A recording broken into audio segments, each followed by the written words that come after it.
स्वागत है आप सभी का। यूपी एएनएम 9212 भर्ती में प्रतीक्षा सूची सेकेंड लिस्ट या फिर आप कह लीजिए 380 सीटों पर एक और लिस्ट। और इन 380 सीटों को जो कि एसटी कैटेगरी की प्योरली एसटी कैटेगरी की खाली है, इन सीटों को कन्वर्ट करने के लिए एससी में कन्वर्ट करने के लिए एक याचिका फाइल की गई थी 14240 प्रतिमा सोनकर के नाम से। पिछले वाली जब सुनवाई हुई थी अक्टूबर में, उसमें एक कोर्ट ऑर्डर भी जारी हुआ था, 2 पेज का एक विस्तृत कोर्ट ऑर्डर भी जारी हुआ था। उसकी पूरी जो मेन पैरा थे हमने आपको बताए भी थे कि उसमें क्या है, कैसे है, सीट कैरी फॉरवर्ड का क्या नियम है, यूपी ट्रिपल एससी के द्वारा जो भर्तियां की जाती है उनमें प्रतीक्षा सूची क्यों नहीं दी जाती है, आदि चीज़ों को लेकर के हमने बात की थी।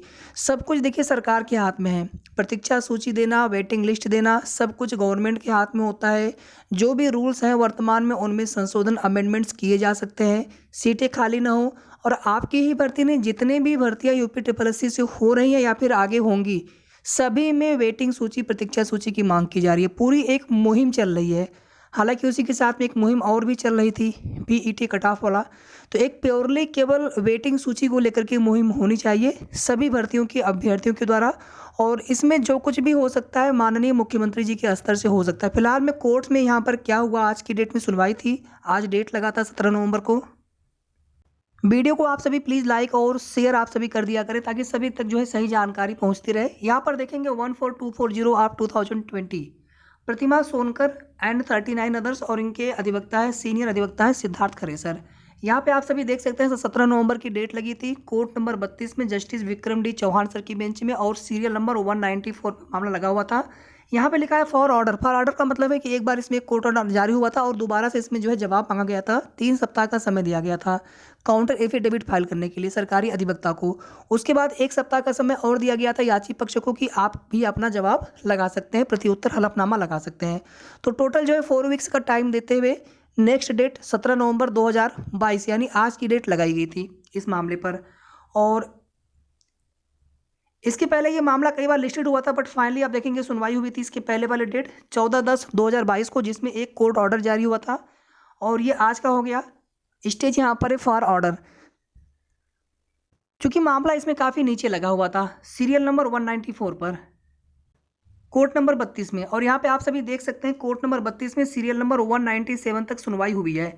और आपका मामला जो है 194 पर लगा था। और इसमें कुछ केसेस ट्रांसफर्ड वाले भी आ गए थे। ट्रांसफर केसेस का मतलब होता है कि जैसे कोई बेंच, मान लीजिए यहाँ पर ये वाली बेंच है, इसमें सुनवाई नहीं हुई, इसमें जज साहब अनुपस्थित थे, तो कुछ उनके मामले इस बेंच में आगे हो गए। अब हमें ये एग्जैक्टली नहीं पता कि किस बेंच के मामले ट्रांसफर हुए थे कोर्ट नंबर 32 में इस बेंच में, लेकिन किसी न किसी बेंच के कुछ मामले यहाँ पर ट्रांसफर हुए थे।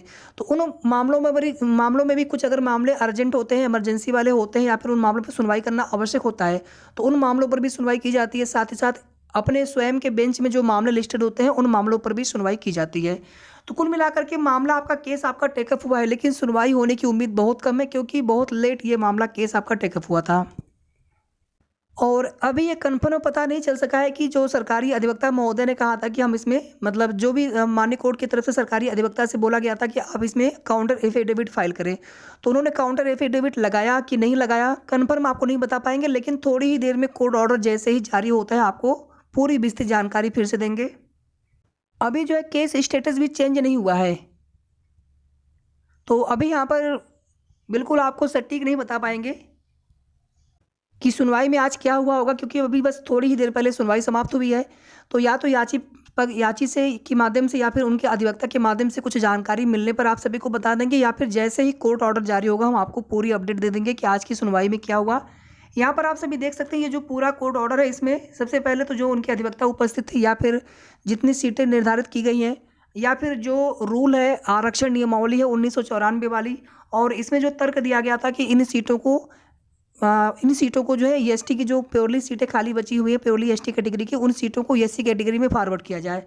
और इस पर जो है सरकारी अधिवक्ता श्री सिद्धार्थ सिंघल सर के द्वारा जो तर्क दिया गया था काउंसिल फॉर रिस्पोंडेंट नंबर 3, उनका ये कहना था कि जो भी आरक्षण नियमावली है उनके तहत ये प्रावधान है, ये नियम है कि इन सीटों को हम कैरी फॉरवर्ड करते हैं और इन सीटों पर हम एक नई भर्ती के माध्यम से इन सीटों को भरा जाता है, ना कि जिस प्रकार से यहाँ पर याची पक्ष की तरफ से मांग की गई थी।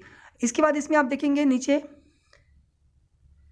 File a counter affidavit with regard to the averments made in the writ petition as also the arguments raised by the learned senior counsel on the basis of various sub sections of section 3 of the act of 1994, यानी जो आरक्षण नियमावली 1994 है उसके तहत within a period of 3 weeks, 3 सप्ताह का यहाँ पर समय दिया गया था और साथ ही साथ 1 सप्ताह का समय दिया गया था यहाँ पर याची पक्ष को अपना भी पक्ष रखने के लिए, रिज्वाइंडर एफिडेविट फाइल करने के लिए।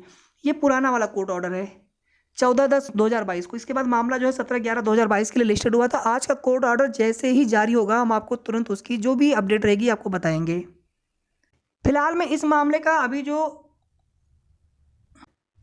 सेलेक्ट लिस्ट है उनकी ज्वाइनिंग से या फिर अभी जो भी उनकी प्रक्रिया चल रही है उससे फिलहाल में इस मैटर का कोई भी लेना देना नहीं है, क्योंकि ये मैटर पूरी तरह से खाली सीटों को लेकर के है, उन सीटों को भरने को लेकर के है। तो जो भी जैसी भी आगे की अपडेट होगी हम आपको बताएंगे। वीडियो को आप लोग लाइक और शेयर कर दीजिएगा। धन्यवाद।